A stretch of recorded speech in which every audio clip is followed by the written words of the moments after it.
and she hung in with me through Tammy's death. And had the circumstances not been as they were, this never would have happened. I'm Susan Goss, and as a seasoned therapist of more than 15 years, I'm honored to have had the opportunity to gain so much wisdom from so many people and love passing that knowledge on to others. So join me and some of my favorite friends as we share some tangible truths with you. Hey guys, welcome back to the Tangible Truth Podcast. Wow. Okay, we've been talking about some great stuff on God in the workplace. Wow. If you've not heard episodes 1 through 3, please go back. You are going to really be enriched, I think. Angie and I have certainly been enriched talking to each other about it, Angie. Yes, we have. So I hope that you will be as well, listeners. So we're going to finish up on episode 4 about where we left off, actually, was saying, when we don't release to God, man, he is so brilliant. Oh, God is so brilliant. He's like, okay, you don't release to me, Susan, Angie, then I'm going to allow you to suffer the consequences. And it's not pretty. I'll just leave it like that. But when you release to me and allow me to work, the Holy Spirit that lives inside you, allow me to work in and through you, no matter where you are, in the workplace, no matter outside the workplace where you are, some really good stuff happens. Plus, you learn so much about me, draw closer to me, more intimate bond between us, all the good stuff happens. And so this episode is like examples of that. Like for me personally and Angie personally, some really good stuff has happened when we've done that. So, Angie, you had a few things that you wanted to share, even about some customers that have blessed you. So I'll let you start because you wanted to specifically say, when I let go, I was dreading the phone call, then I called it, then I called them, and lo and behold. It's true. Yes. And I love it, Susan, when God just takes care of me and surprises me in such a beautiful way when I need it. And I'm going to just give a little background that I had always worked in accounting over the years. It might be in private or might be for a CPA firm. And I also was married for 37 years. So I found myself single and working in a lawn maintenance franchise in Little Rock, answering the phone rather than meeting with professionals that had accounting questions. I had guys with gasoline on their clothes coming in and out the door, and my parents were not well at the time either. So they're calling me on this work phone in Little Rock in this crazy office. So it was nuts. It was like, what happened? And I'm driving to Little Rock to the Colonel Glenn exit from Conway. What has happened to my life? This is nuts. And so I just made it through, by the grace of God, a lot of things over those first 2 or 3 years there. And I continued to drive to Little Rock and answer the phone and deal with the general public that I had never done before. And it was I grew a lot by the Lord's grace. But anyway, so then COVID, and my son, Cersei, he said, Mom, I'm going to move you home. And there's no reason for you to drive up here and be around the guys in and out of the shop. And what we did, so many of you listeners may have had the same experience, that you were working from home. And so I've gone from working with people, being married, having parents, and to I am at home alone in this quiet house working from a bedroom, that I turned into my office. And I'm completely by myself. I am such a team player. Just put me with other people. I love to work with, play with, go with, do with, and be with other people. That's just how I operate. And here I am completely alone let's say the alarm goes off, I get my coffee and I walk across my house and I'm at work. Well, that is just a little bit lonely for those of us who like to be around others. Not all the time, but anyway, it was just a huge change. But what I didn't understand at the time was what an opportunity it was to talk to people. I didn't know until later on that this was one of the things that God was going to work for good in this situation.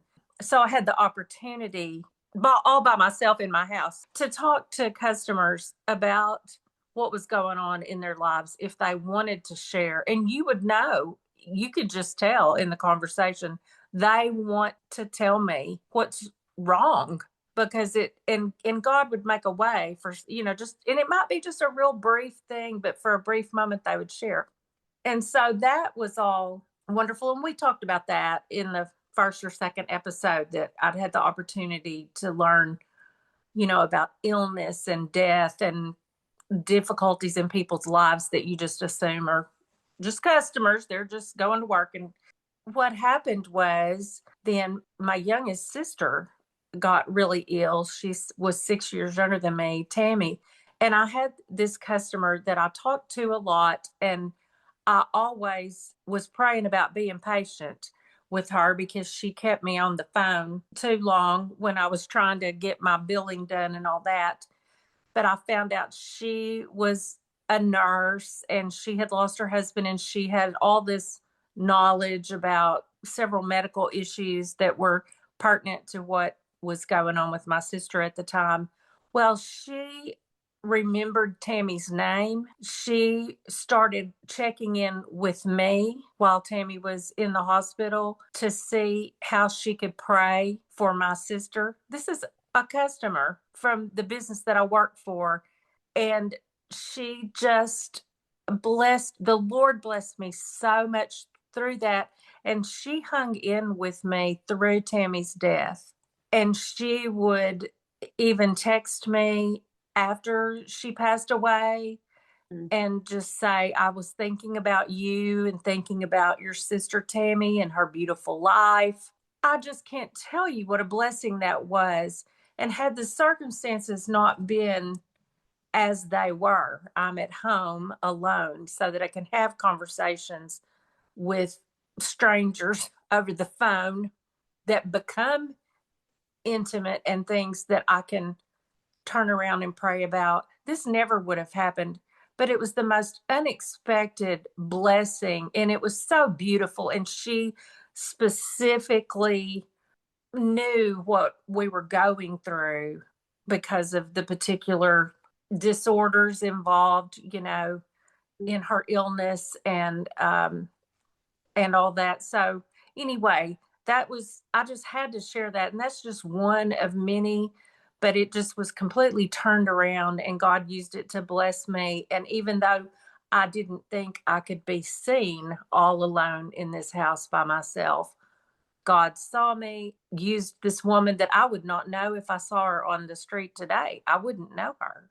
because I've only spoken with her on the phone, but she has prayed over me and my family, my sister specifically, her children, and she would even remember my niece and nephew's names after they lost their parents. And she said, how are Megan and Matthew? How are they doing? I've never met her. That is a wonderful, wonderful example of light on both sides. It's reciprocal. And Yeah. that's a great point that we need to raise on this particular episode, which that example could not be any better. And, light is also kindness, and kindness begets kindness every single time, just like anger begets anger or, whatever. But kindness begets kindness, and light does too. It's a reflection of God's love. And that's what love does. And love, she returned love back to you. Yes. Over and over again. And that develops this relationship and connection like no other, which is, again, what God's love does. Yeah. God's love does that. And I think that's a beautiful picture of light. So I'm thrilled that you gave that example. I think that it's why I brought up the onyx example of light. Not for, please do not take that story to glorify me. It's to glorify God. You know, I thought about that story. That is glorifying God. Yes. And how he used me, because the backstory of onyx is I had prayed to God about where I said I want to go out in the community. I was praying about being the light somewhere. And he is the one. I walked in to get my coffee and he said, "It's here. It's here." And that was years ago. And I thought, well, okay. I was just hands open. That's all. Just a vessel. And over the last, was that 3 years, 4 years, 4 years, 3 or 4 years, just has developed these relationships that are just love. I would say the bottom line is love. Love. Yes. Love them. I love them so much. And love is reciprocal. And they know that I love them. Mm-hmm. And I know they love me. And it's God's love. Yes. And this is what we're talking about. That customer knows that you love her. Yes. And know that she loves you. And, you know, again, light shines through God's love. And the reason I was so, whatever episode that was, Carrie would have to tell me, but I think I brought up light in episode 2, that distinguishing between, and Steve, my husband, is the one that, there was one day that one night I could cry talking about it. I was supposed to leave the house to go speak somewhere in a large setting at a conference, actually. And I was not in a good spot. I'm just being transparent. I was not in a good spot. Mm-hmm. I can't even remember what had happened. This was years ago. But I knew that I was not ready to go speak because I was in a bad spot. Like, I don't know what was going on in my life. I mean, Steve and I were great, but I just wasn't in a good spot. And so we have bad spots in our lives.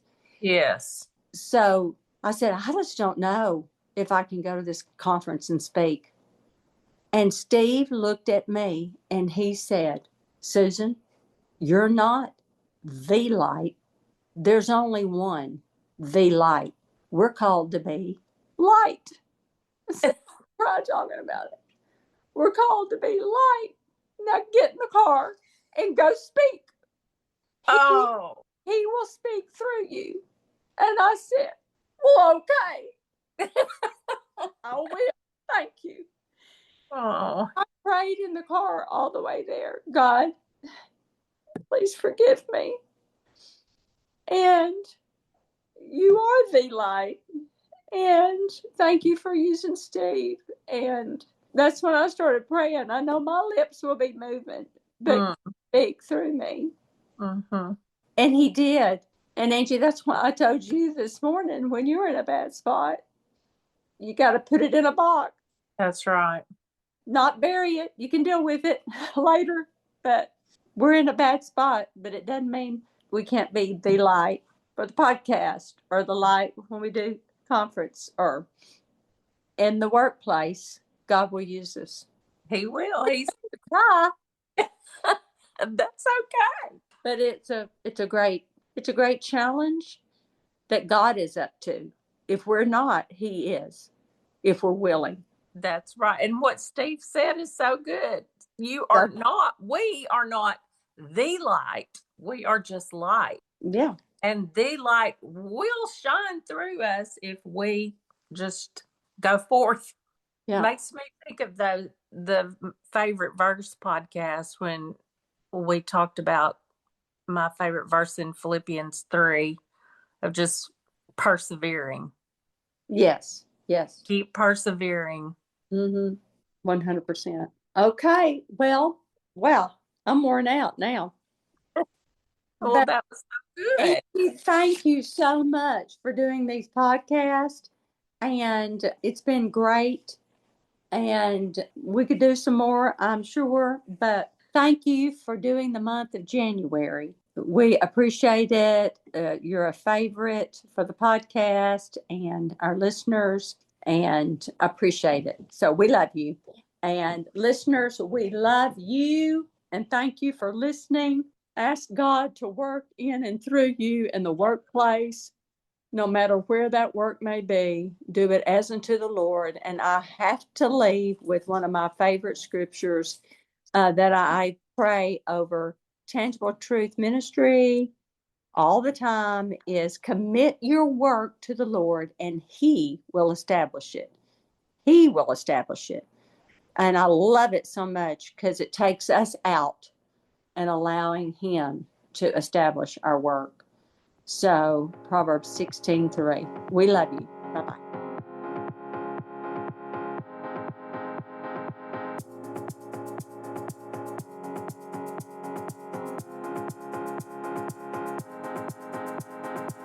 Thanks for listening to the Tangible Truth Podcast, part of the KLRC Podcast Network.